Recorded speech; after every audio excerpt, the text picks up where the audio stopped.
When people are part of a movement that is reactionary, they have a problem at the moment of victory, which is, what do you do now? You see young leftists looking to see if they can do Maoism again or whatever.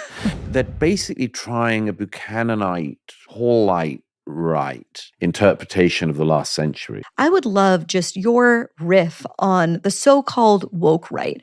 How worried should we be about the illiberalism that's taking root, not necessarily in Washington yet, but certainly in major precincts of the online space? If politics is downstream of culture, how worried should we be about a movement that's increasingly popular that is revisionist in its view of our history and of our heroes? Well, it's a little early to say. I mean, I can see absolutely how they could get more influence and it could be more dangerous and more unpleasant. At the same time, I can see how one could overstate it. I mean, the president doesn't share the views of some of the people who are rampaging around online about history or the present. So it's a difficult time to predict it. If it isn't headed off and countered and argued against, then I can certainly see how it would grow. What I think is happening, by the way, maybe this is a useful way into it, is what I think is happening is that when people are part of a movement that is reactionary, they have a problem at the moment of victory, which is, what do you do now? You won. I mean, your guy is in office. I think that people give away a lot about what they really mean to do when they do what they do at the point of victory. What did you want your victory for? Was it to own the libs, or, as you said in the recent piece, cry harder libs isn't a policy? That was something you could treat yourself to maybe in the Biden years, but not now. This is too serious. What some people do when they have a rather unformed philosophy, which is me being probably very snooty, of course, in saying that, but I think you can't help your accent, Douglas. But I just think that if somebody has a rather unformed philosophy, one of the things you do, and I mean, people do this when they're very young, I think we probably all did this, is that you look around for the stuff that was left behind to see if some of it was stuff you shouldn't have left behind. The left has done that for years, and parts of it have continued to celebrate, Che Guevara. Some of them, you see young leftists looking to see if they can do Maoism again or whatever. And the cleverer ones realize, no, 70 million people died and that's bad. And, so let's not try that again. And some of the less intelligent ones will fall into it. And some of the ones who actually are malevolent and want to do bad things will do this exercise. I think the part of the right that's been victorious is weirdly treating itself to a version of this game. Not only have we won, but maybe we can look back and see why we lost for so long. And on the right, that version is, I suppose you get it in little bits of the Catholic right, still online and off, of sort of a Francoism admiration. You can sort of play it that way, and they do.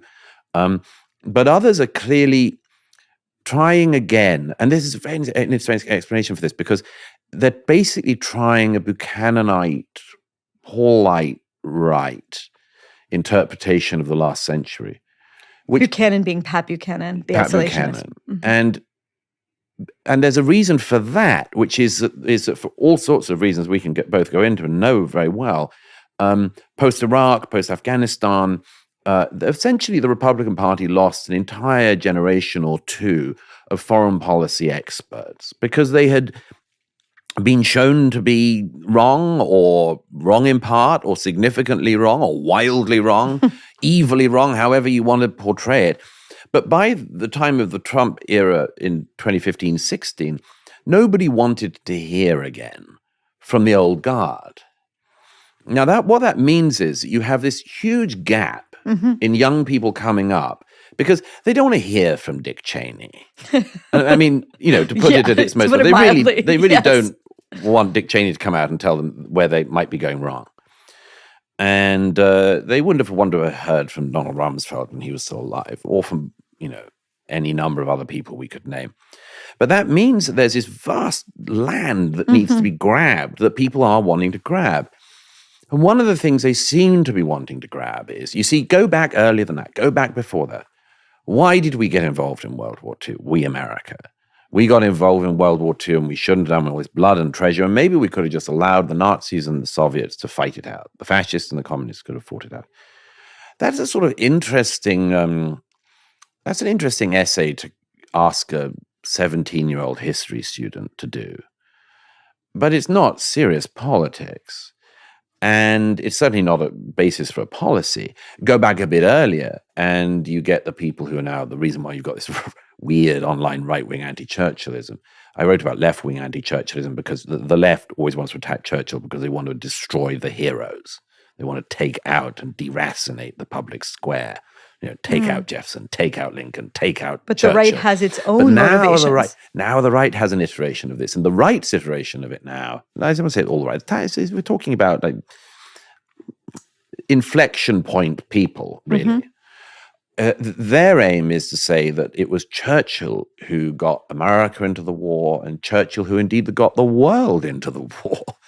And this is, of course, ahistorical nonsense, but it's a very dangerous thing to play around with. And the way I see it is, and I've learned a bit more about this in recent months, but because I sort of didn't take it that seriously for a bit. But I think what they're trying to do is effectively a form of David Irvingism, which is David Irving, who was a once renowned historian of World War II in Hitler's Germany, who became more and more kooky as the years went on, or at least perhaps he revealed himself as the years went on.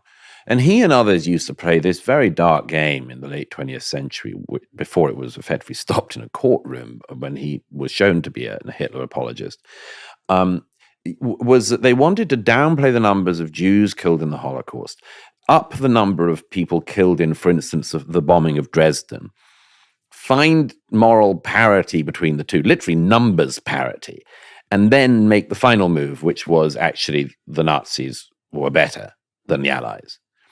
I think it's a version of that is starting to go around at the moment. At the same time, one cannot overestimate it, because this isn't something the president believes or is involved in. Marco Rubio doesn't, and so at the same time, I think we should not underestimate it, because it has a potential, among other things, to completely pollute the side that it's on.